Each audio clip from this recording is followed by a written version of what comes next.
Activate your energy.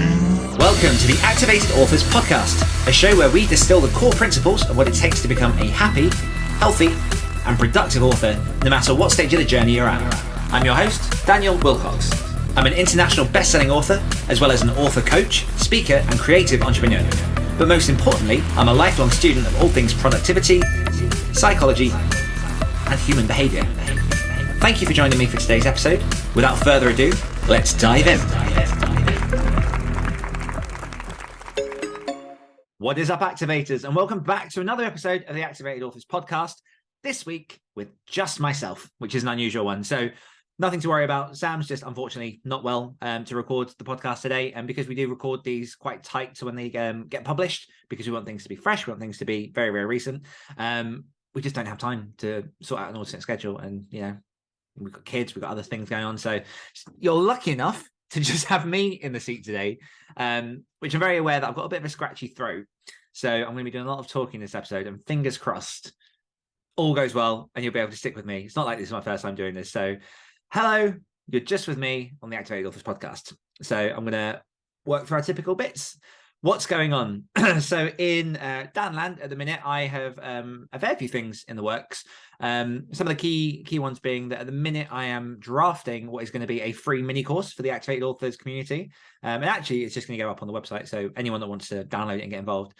And it's a free, at the minute, I'm looking at a 7-day just course you can sign up to, which is all about how to build your author confidence. So it's all about your mindset. It's all about practices, disciplines, things that you can do to help you feel more confident going forward as an author. Because I know that self-doubt and imposter syndrome and all that kind of stuff really, really does strike down some talented writers. So I kind of want to help where I can with that. And that'll be going up. And I haven't got a timescale for that yet.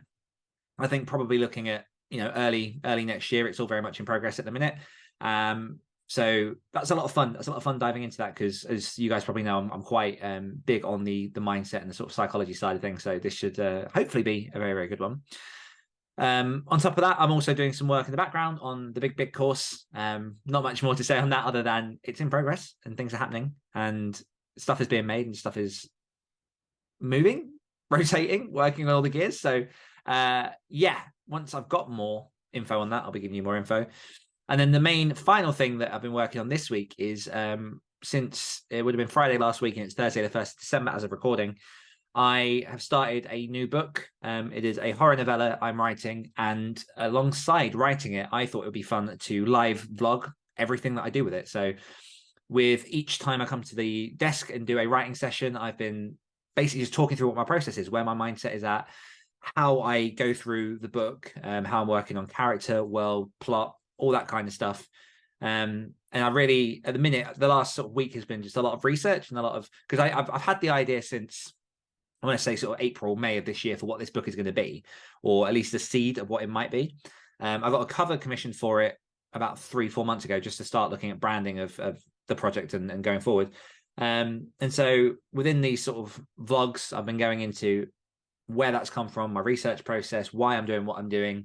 I give like a bit of an intro at the start of that session. I then sort of will show bits and sort of highlight as I go through, and then I do a bit of a recap at the end. I haven't yet put those out anywhere yet. I'm kind of just collecting this data source of things that I've been doing. And I'll be looking at ways that I'll probably put those up, because one thing that I found very, very interesting is that originally I was like, I'm going to show people how I write a book. And I'm not saying that, you know, my process is special in any way, but I just thought it would be interesting for people to get sort of a behind the curtains look at literally every screen I'm looking at, every new document I make, every image, everything. And then it's very, very quickly become apparent that I might have to make 2 versions of these diaries. One, which is a bit more just a general overview of roughly what I've done. And also one which is more specific for a horror audience, because I'm looking at certain material that some people might be sensitive to. There'll be trigger warnings and things, because it's a horror, and obviously, you know, not everyone's built for looking into what goes on behind a horror book. So I'm trying to see how I manage that and how I can cut it and make it also you can still see the story process if that's your thing, or otherwise if you can, you know, if you're really interested in the horror stuff, just like diving in and seeing everything that's going on.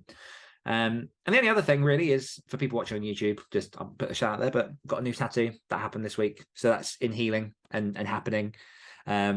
but that was something that I really wanted to get done, just to kind of like mark the end of my ghostwriting term and just to, you know, move forward and move on. So very happy with that. Designed by our very own Sam Frost. So although she's obviously not on the call, thank you, Sam.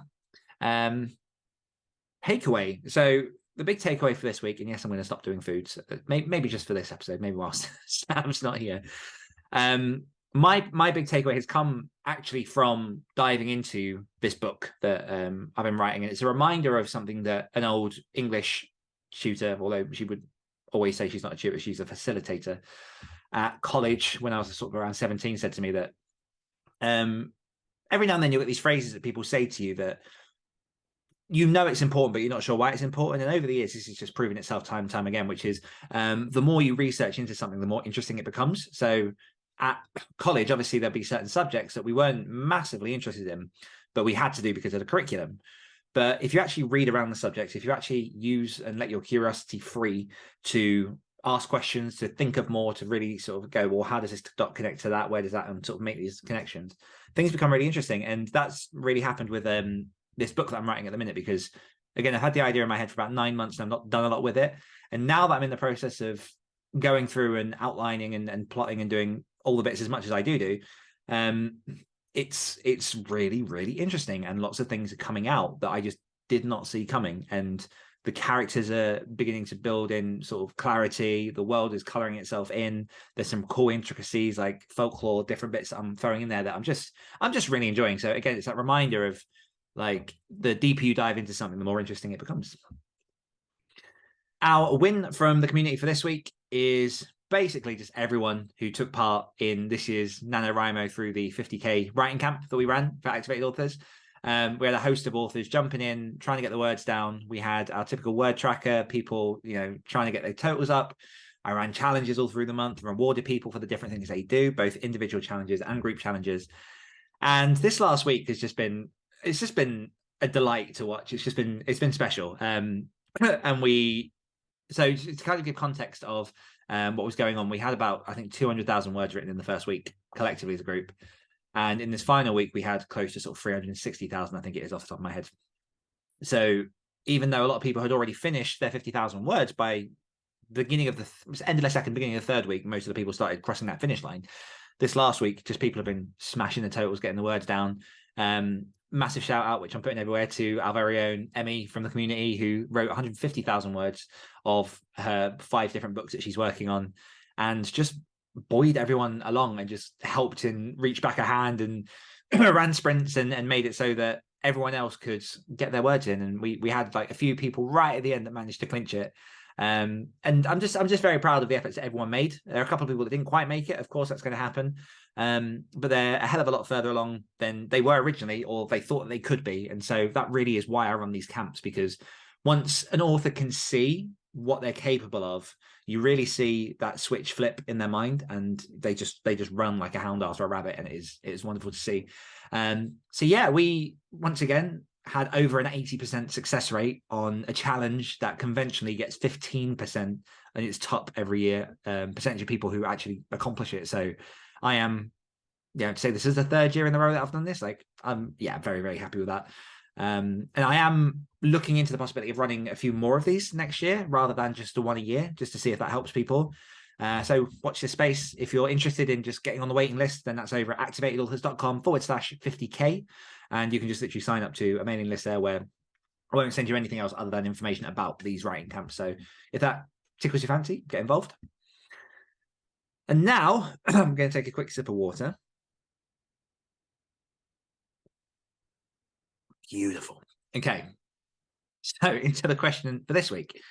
As you can kind of tell, and I think we mentioned this when we started doing this sort of question format, is we really want to try and cover the grounds for a lot of the basic concepts of writing, of publishing, for people that might be new to this podcast, but also so that we've got this sort of bank of content that when authors jump on and they find this podcast, they might be earlier in their journey, want to find this stuff out. So the question that we've got today is, how do you publish an ebook online?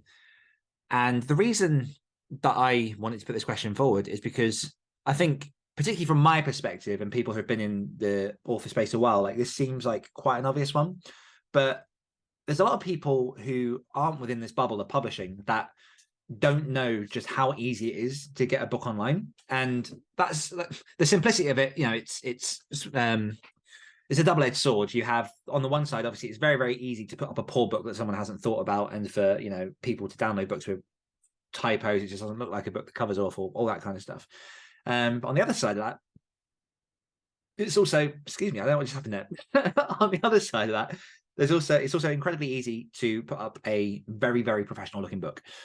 The Kindle itself launched, I believe it was around the 2007 mark, and kind of just reshaped the entire way that you can buy books and read books online. And from the Kindle in 2007 came Kindle's direct publishing, which is their platform where you can publish your ebooks, KDP.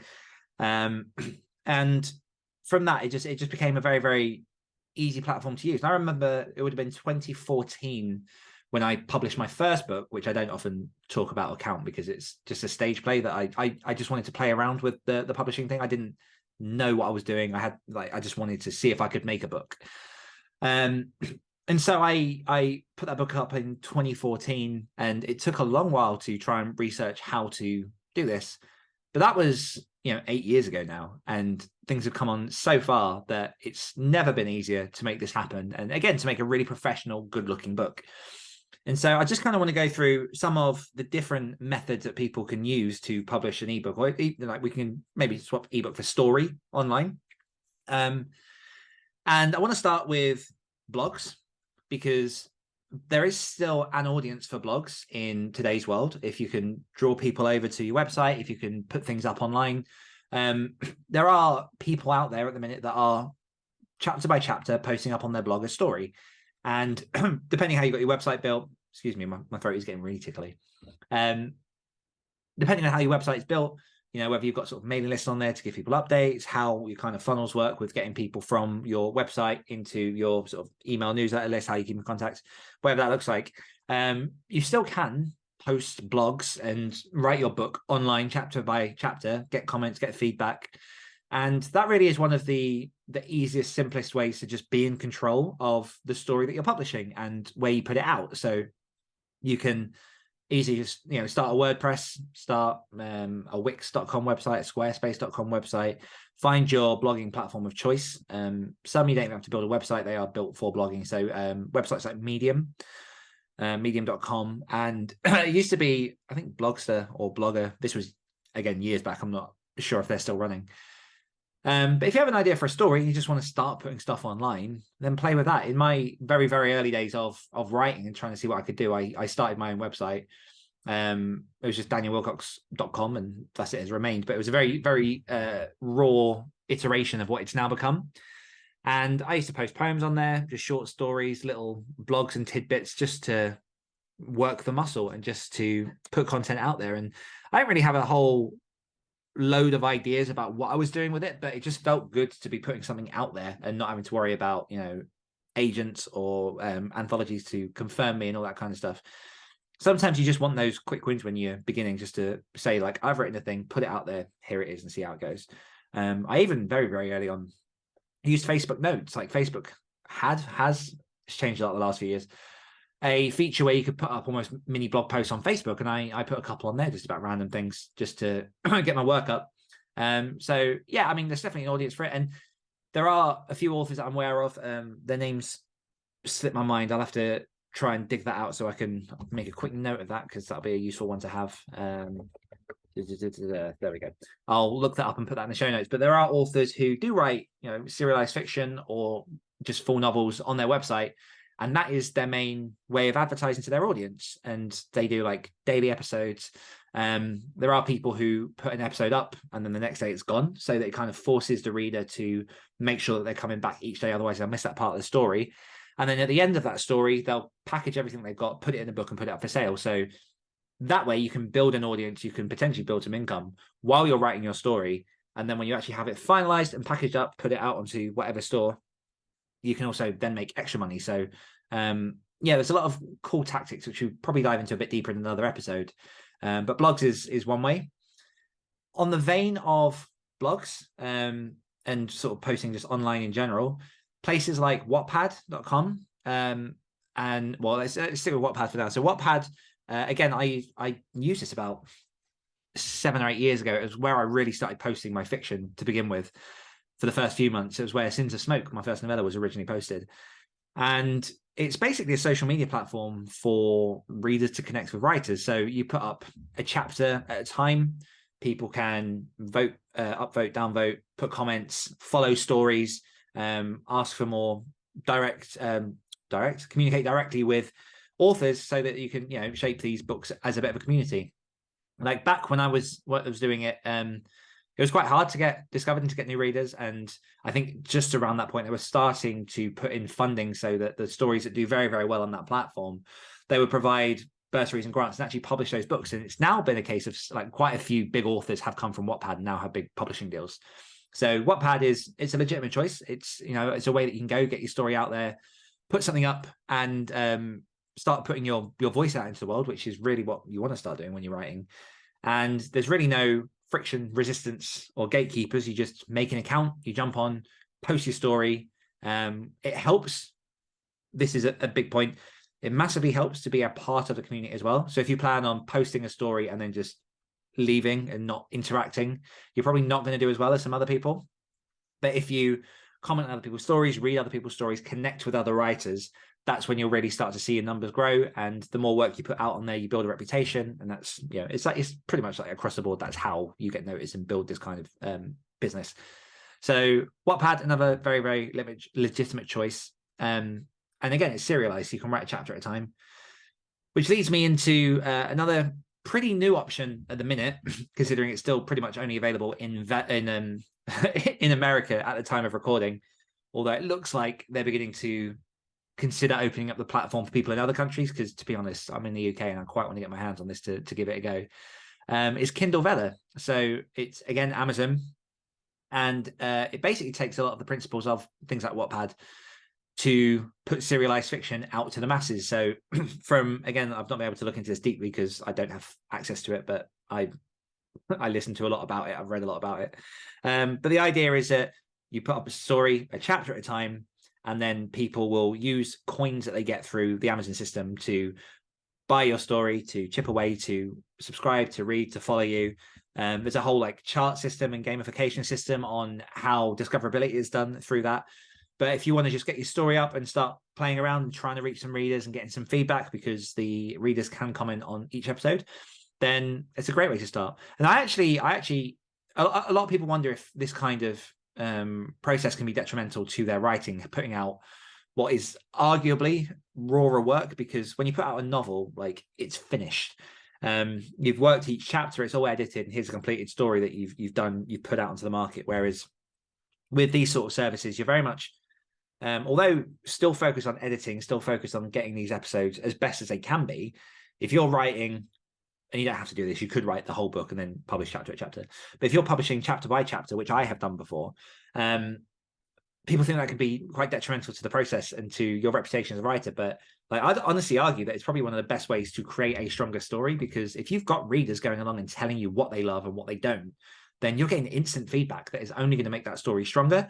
So jump in, put some work up there. And, if you do get a negative review or someone saying something negative, if it's one person, take it with a pinch of salt. If it's a lot of people, use that criticism to write something better and really harness and embrace the power of what that live interaction between reader and writer can do for you. So yeah, I'm definitely going to be, when Vella's available in the UK, it's something that I've got plans and ideas to play with, even on current works, because again, I can post up chapter by chapter, use the platform almost like a bit of a beta service, and then publish a book later on when it's all completed, and I'll take it off the platform. So Kindle Vella, that's another very, very valid option.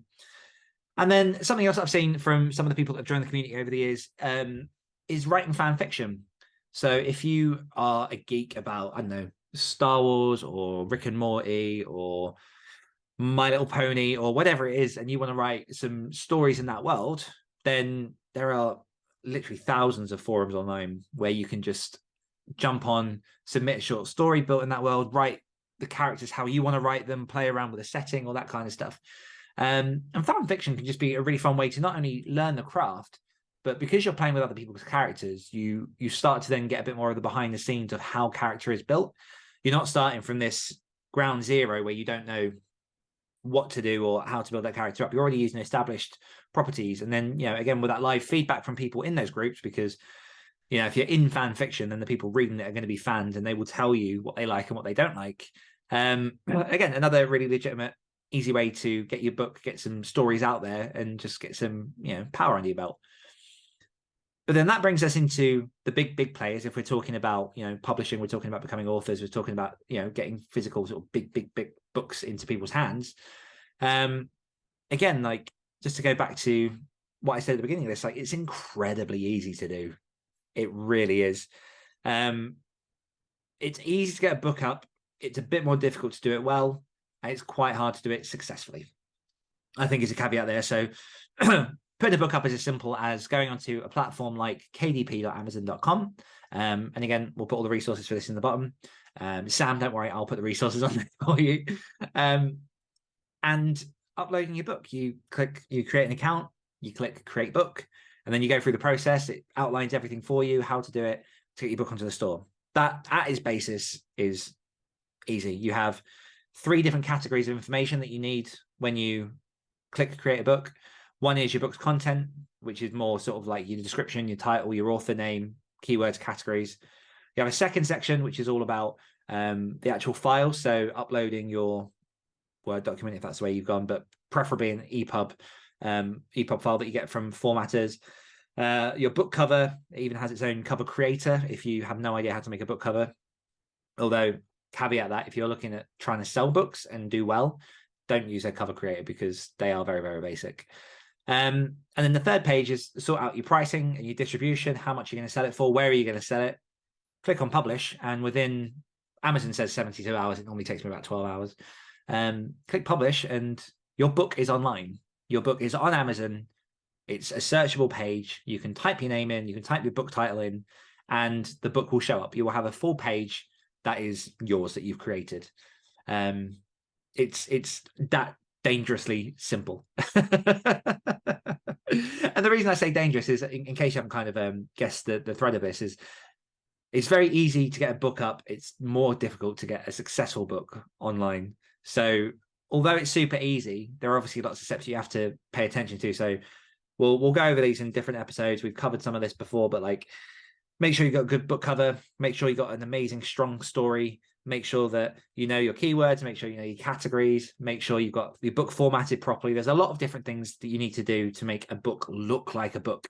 And some of you might be wondering, like, well, why does it need to look like a book? Like, I never look at the copyright page, I never look at the epigraph page, I just go straight to the story.